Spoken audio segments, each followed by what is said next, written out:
Halo, assalamualaikum, selamat malam teman-teman semua. Kok malam? Ini malam hari teman-teman, jam berapa ini? Hampir jam 10 malam. Jadi saya akan menjawab beberapa pertanyaan dari teman-teman semua yang kemarin itu DM saya terkait peraturan yang baru, yaitu pembayaran drone. Bukan pembayaran drone ya, nerbangkan dari Taman Nasional menggunakan drone. Nerbangkan drone itu bayar 2 juta rupiah. Kita coba lihat, saya akan menyoroti satu akun saja, yaitu di Ayo ke Taman Nasional _official. Jadi di sini akunnya itu mungkin dari perhutani atau dari apa ya, dari kementerian teman-teman ya. Jadi teman-teman bisa lihat sendiri, ini Taman Nasional Gunung Gede Pangrango. Oke, kita coba lihat untuk postingannya ya. Jadi ada penyesuaian tarif masuk kawasan Suaka Alam, kawasan pelestarian alam, dan taman buru. Jadi nggak hanya bayar drone yang terjadi kenaikan biaya, tapi juga tiketnya juga. Yuk sekarang kita lihat teman-teman ya. Tapi saya akan menyoroti yang terkait drone saja. Jadi mengenai peraturan pemerintah nomor 36 tahun 2024 yang baru saja diresmikan, itu banyak sekali perubahan peraturannya teman-teman ya, terutama biaya ya. Jadi di sini kalau misalkan kita lihat, teman-teman bisa lihat sendiri ya, untuk apa saja yang berubah. Jadi peraturan dari PP nomor 12 tahun 2014 diganti dengan PP nomor 36 tahun 2024. Itu antara lain adalah perubahan nomenklatur, terus kemudian penambahan jenis tarif, pengurangan jenis tarif, dan juga tidak mengatur jenis dan tarif PNBP di kawasan taman hutan raya. Ya, teman-teman bisa lihat sendiri untuk di akunnya ini nanti lebih jelasnya. Tapi yang ingin saya sampaikan ke teman-teman semua, kalau misalkan lihat video saya ini, itu yang berubah itu besaran tarif dari pintu masuk. Contoh saja di Bromo teman-teman. Di Bromo itu kalau nggak salah kemarin itu, kalau saya sendiri ke sana naik motor itu 39.000 ya di hari weekend. Kalau sekarang itu sekitar 60.000 teman-teman. Jadi naiknya itu hampir 2 kali lipat. Larang pokoknya. Terus kemudian yang akan kita sampaikan di sini itu yang pertama adalah perubahan tarif menerbangkan drone, di mana yang terbaru ini jenis pungutannya itu adalah pungutan kegiatan penggunaan drone di Taman Nasional atau Taman Wisata Alam atau Taman Buru atau Suaka Marga Satwa, di mana biayanya adalah 2 juta per orang per hari. Bayangkan teman-teman, kalau teman-teman di sana itu sebenarnya tuh ya istilahnya cuma piknik. Contohlah kasus ya di Bromo gitu ya, mau piknik di Bromo cuma membawa drone hanya untuk jaga-jaga. Ya kita kan bayar teman-teman, karena bawa drone. Kalau nggak mau bayar itu ya drone-nya dititipkan. Lah yo, apa ya, kalau saya sendiri tuh nggak cocok teman-teman. Karena apa ya, kita menerbangkan drone itu tidak hanya untuk komersil ya. Jadi untuk kepentingan pribadi, untuk kepentingan dokumentasi pribadi, bukan untuk komersil teman-teman. Terus kemudian kalau gambarannya gini, guyon-guyonannya ya, 2 juta per orang per hari. Jadi satu hari itu ada 24 jam. Jadi per jamnya 2 juta dibagi 24. Gitu teman-teman. Kalau teman-teman nerbangkan cuma 10 menit ya dibagi aja. Dari 24 jam dibagi 24, terus kemudian dibagi lagi berapa? 60 menit, jadi ketemunya per menitnya berapa? Ya kalikan aja, tapi enggak. Tapi bayarnya dia langsung 2 juta. Kalau ketemuan gimana Mas Tiko? Ya saya kurang tahu ya, mesti ada ada larangan, bukan larangan, ada denda yang berlaku. Tapi kalau menurut saya, semoga saja ini nanti peraturan dirubah teman-teman. Ya mungkin ada tambahan lagi, itu peraturan menerbangkan drone ketika dia digunakan untuk sebagai komersil. Dan komersilnya pun itu harus didetailkan, harus ditegaskan. Komersil misalkan pembuatan iklan produk, terus kemudian pembuatan video menggunakan drone, kayak mungkin kita membuat iklan rokok, terus kemudian iklan produk yang lain, itu kan komersil. Jadi dari video yang kita peroleh menggunakan drone itu menghasilkan uang yang banyak teman-teman. Atau iklan rokok, terus kemudian iklan sabun, iklan sabun nganggo drone. Terus kemudian apalagi ya ini ya, untuk yang drone itu tadi sih teman-teman. Coba kita lihat di PP 36 tahun 2024 ya. Jadi di sini ada jenis penerimaan negara bukan pajak. Nomor 1 itu pungutan negara wisata alam di Taman Nasional atau Taman Wisata Alam atau Taman Buru. Jadi yang akan saya soroti di halaman 45 apa 46 ya, 46 kalau nggak salah ya, 46 itu di nomor 9 itu adalah drone. Jadi per unit per hari itu 300.000. Nah ini 300.000. Terus nanti kita akan lagi di halaman 47 pungutan kegiatan penggunaan penerbangan drone di Taman Nasional atau Taman Wisata Alam atau Taman Buru atau Swaka Marga Satwa itu per unit per hari 2 juta. Jadi ini resmi yang sudah diteken oleh Presiden. Yang sudah diteken oleh Presiden. Sekarang kita akan coba lihat beberapa komen yang ada di Instagram ya. Ini saya tadi tuh menanggapi dari komennya Mas Surya Udayana ya, salah satu drone FPV favorit saya yang ada di Bali itu. Ide siapa nih?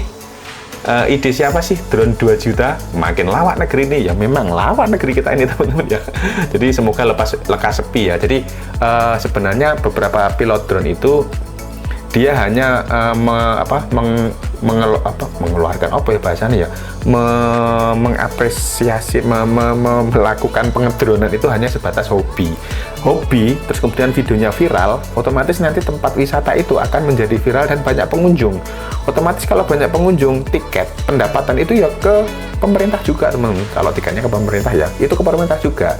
Dan pemerintah nggak bayar sepeser pun ke pembuat drone tadi. Contoh nih, saya ke Bromo nerbangkan drone nih. Yang awalnya Bromo tuh ya pengunjung mungkin 100 orang, mungkin ya satu hari 100 orang. Setelah saya drone dengan video yang epic, terus kemudian dengan video sinematik yang bagus, taruhlah turis mancanegara, terus kemudian turis dari dalam negeri itu tertarik, ternyata Bromo sekarang bagus, ayo kita ke sana. Nah, itu kan salah satu pasif promosi teman ya. Pasif promosi apa? Pasif income.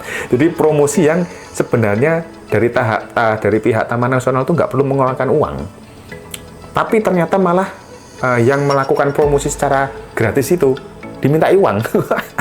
Yo malah disuruh bayar, kita tuh bantu malah suruh bayar. Oke, kita baca komen lagi lah. Blebat teman-teman.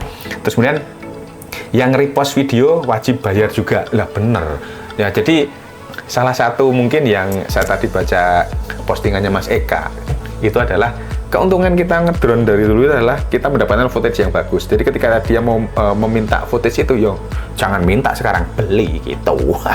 Terus kemudian kita coba ya baca lagi ini, drone-nya 8 jutaan, pungutannya 2 juta, jasa drone per baterai sekitar 15.000, balik modalnya kapan ya? Terus kalau cuma untuk koleksi pribadi terbang palingan 10, bayarnya 2 jutaan. Ya memang seperti yang tak sampaikan tadi teman-teman. Mungkin ini pemerintah harus dikaji lagi ya. Jadi untuk penerbangan drone ini harusnya dikaji lagi teman-teman. Jangan terlalu global. Ki lampu kok kelip-kelip gini itu gitu. Nah, lampu murah teman-teman. Bolah. Terus kemudian keren banget penjelasannya. Dikit bertanya apa beda drone yang tarifnya 300.000 dan 2 juta min? Apa cuma beda satuannya? Yuk kita baca jawabannya. Ini dijawab oleh adminnya teman-teman ya. Bedanya adalah untuk tarif drone sebesar 300.000, yaitu jika ada pengunjung yang tidak membawa drone, nggak punya drone, nggak membawa drone, tapi ingin sewa dari BMN kami sehingga dapat dikenakan tarif 300.000. Sedangkan untuk tarif drone sebesar 2 juta, yaitu tarif drone untuk menerbangkan drone-nya saja. Drone nyewa, terus kemudian menerbangkannya bayar. Apa? 2 juta 300, rek. 2 juta 300. Ya Allah, kayak banget, rek. Aduh. Walah, kalau nggak bawa drone sendiri biayanya 2,3. Tapi murah banget sewanya 300.000 di Bandung resiko hilangnya. Tapi bayar 2 juta. Aduh, jangan berharap kualitasnya bagus. Yang disewakan drone 300.000, saya nggak tahu drone-nya apa. Mungkin drone yang nggak ada mereknya kali ya. Kalau DJI Mavic itu kayaknya nggak mungkin. 2 juta untuk yang nggak kerja dapat duit. Ya betul sih. Kadang-kadang ya teman ya, ada yang saya ngobrol juga tuh tanya ke beberapa orang itu, kenapa alasannya di Taman Nasional itu tidak boleh menerbangkan drone atau menerbangkan drone harus izin, tapi harus bayar. Alasannya adalah karena mengganggu satwa. Kalau alasannya adalah mengganggu satwa, itu ya wis fix, nggak boleh nerbangkan di semua area, baik izin maupun nggak izin.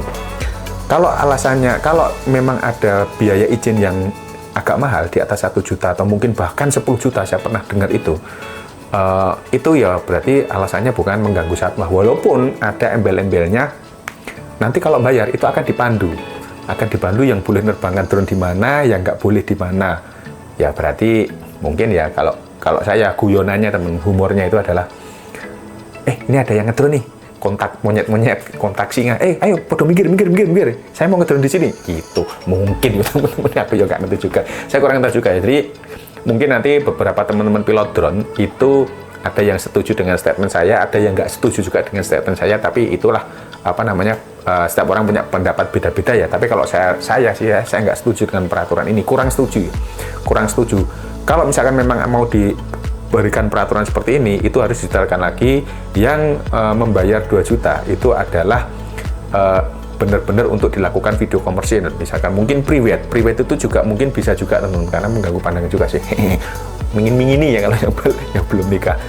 Terus kemudian mungkin yang tadi saya sampaikan tadi, membuat iklan yang dengan apa namanya, yang akan dijual lagi mendapatkan penghasilan lebih. Kalau YouTube gimana Mas Eko? Kalau saya YouTube itu enggak juga sih teman, karena penghasilan YouTube saat ini tuh berapa teman-teman, kecuali memang dia di endorse sebuah apa namanya perusahaan, atau di endorse dari pihak ketiga yang dibayar mahal, mungkin itu bisa ditarifkan juga. Jadi memang nggak saklek harusnya teman-teman.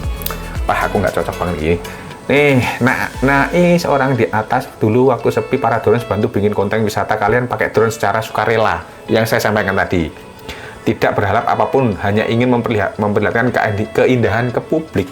Sekarang udah rame, pada lupa, akhirnya pada dimintai apa namanya biaya. Goodbye alamku, maaf, mending keluar negeri saja. Betul.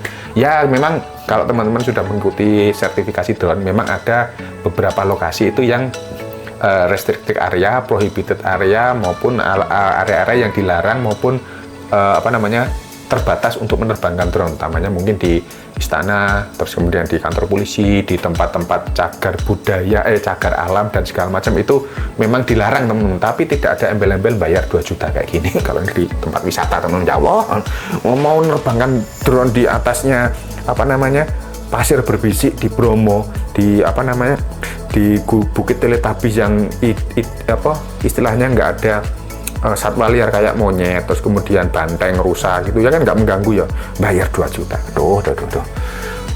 Mas Andrea Ramadan dia gitu. Min, jenis drone ini apa kalian kebutuhan itu bla bla bla bla.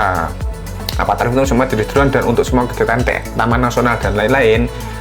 Ini untuk semua jenis drone Kak, catat teman-teman, untuk semua jenis drone. Nah kalau misalkan nanti ada yang kebakaran, misalnya hutan dari taman nasional kebakaran, atau misalkan ada yang hilang di sana, dia membantu mencari menggunakan drone, atau membantu melakukan penyelidikan menggunakan drone, apakah juga bayar? Ya harusnya nggak bayar sih.